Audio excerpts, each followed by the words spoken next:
Est-ce que vous savez que quand on anime des ateliers pour décrypter les étiquettes alimentaires, on prend souvent cet exemple-là, parce que c'est extrêmement représentatif quand on aborde la liste des ingrédients. En fait, on dit aux gens, j'ai quoi dans la main? On vous répond du chocolat en poudre, donc jusque-là ça va. Donc le premier ingrédient qui compose ce produit, c'est normalement du chocolat. Pas du tout, mais pas Pourtant, du tout. c'était bien votre réponse. Hein. Oui, c'était une bien tenté. Voilà. Non, non, absolument pas. C'est du sucre en premier ingrédient et de très très loin, comme j'ai tenté de vous le démontrer avec cette boîte Benko. Et là, je vous montre, en fait, c'est 80% de sucre et seulement 20% de cacao maigre. Voilà. Donc j'ai justement décerné des bonnets d'âne, comme c'est la rentrée, aux poudres de cacao qui contenaient justement très très peu de cacao. Donc bien sûr le Benko, le Nesquik classique, c'est exactement la même chose, on est à 20% de cacao. On en a un peu moins dans Banania, Lyon, j'ai pas tout emporté, mais c'est la même chose, on est à 19%.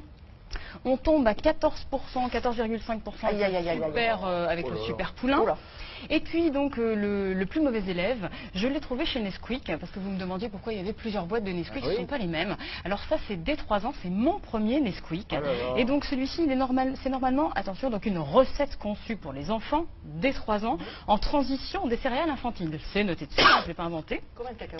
On n'a que 12% de cacao, le reste, comme on peut le voir à l'écran, c'est du sucre, de la maltodextrine, du riz hydrolysé, donc c'est-à-dire prédécoupé. En gros, c'est un concentré de glucides qui se digère vite. C'est écrit dessus? Mais oui. Et les 12, enfin, qu'est-ce qu'il y a marqué? La teneur en cacao est généralement écrite dessus, mais pas la teneur en sucre. Et pourtant, on voit dessus, il y a toujours du fer, du zinc, il monte des tas de molécules d'ailleurs. On le voit bien sur le devant de l'étiquette, ne vous laissez pas berner par ça. Premièrement, les formes de ces sels minéraux sont très peu absorbables par l'organisme.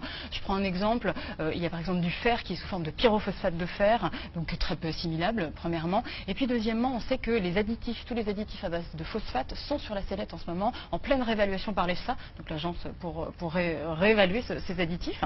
Et puis deuxième chose, franchement l'ajout est vraiment, j'ai regardé, très minime, et du coup c'est vraiment trop faible pour qu'il y ait un réel bénéfice pour votre enfant.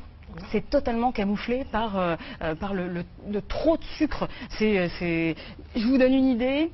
Dans le super poulain, par exemple, quand votre enfant avale un bol de super poulain, il avale l'équivalent entre 3 et 4 morceaux de sucre. Il n'a pas besoin de ça le matin, il n'a pas besoin de sucre rapide. Il rajoute un petit peu de sucre dedans. Oui, certains le font, tout à fait.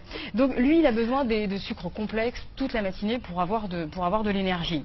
Donc clairement, toutes les poudres qui sont à ma gauche sont vraiment très éloignées des recommandations nutritionnelles. Et puis, ça ne devrait pas être consommé tous les jours. Alors, j'ai trouvé chez Leclerc, c'est Cacao Morning.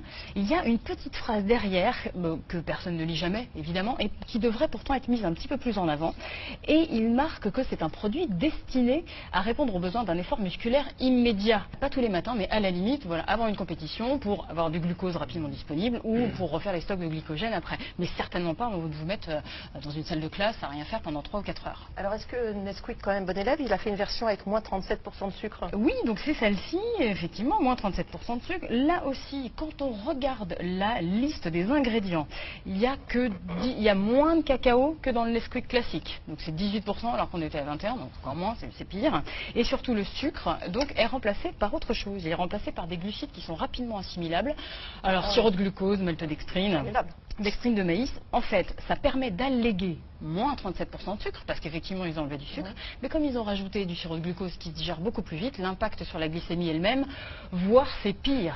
Donc vous avez une pleine hypoglycémie en plein milieu de la matinée, et en plus c'est 2 fois plus cher, donc c'est quand même pas terrible. Et là vous avez les systèmes de dosettes, parce qu'il n'y a pas que les dosettes pour le café, il y a aussi les dosettes avec le chocolat. C'est la même problématique? Oui, c'est la même problématique, il y a autant de sucre, dans Milka par exemple il n'y a que 10% de cacao, et c'est surtout de la chimie pure. J'ai retrouvé des émulsifiants, des colorants, des stabilisants, correcteurs d'acidité, anti-agglomérants, etc. J'en passe. De la graisse de copra totalement hydrogénée. Donc ça c'est bien parce que ça vous fait Gros Quick va être furieux, ça je vais te dire. Voilà. Et puis en plus des arômes artificiels, voilà, qui perturbent totalement les goûts des enfants. Il y en a un petit peu dans les autres aussi. Et je peux poser une question, pourquoi on laisse faire? Enfin, je veux dire, si c'est aussi, il n'y a pas d'agence pour la santé pour prévenir. Mais ça fait Enfin, les additifs qu'il y a dans ces produits-là, ils sont autorisés. Après, voilà, c'est le cocktail. Un seul, ce serait pas gênant, mais là, on en retrouve plusieurs. Il y a un livre qui vient de paraître aux éditions Thierry Soucard. C'est Le bon choix pour vos enfants. Et là, vous avez à l'intérieur, justement, ce que je viens de... Bon, j'ai participé un petit peu à l'écriture de cet ouvrage aussi, mais voilà, c'est vraiment du décryptage. On vous dit oui, ces poudres-là sont bien, non, c'est moins bien. Et c'est la même chose pour tous les... La référence avec tous les livres, évidemment, de Gérard sur le site Allo Docteur. Merci beaucoup.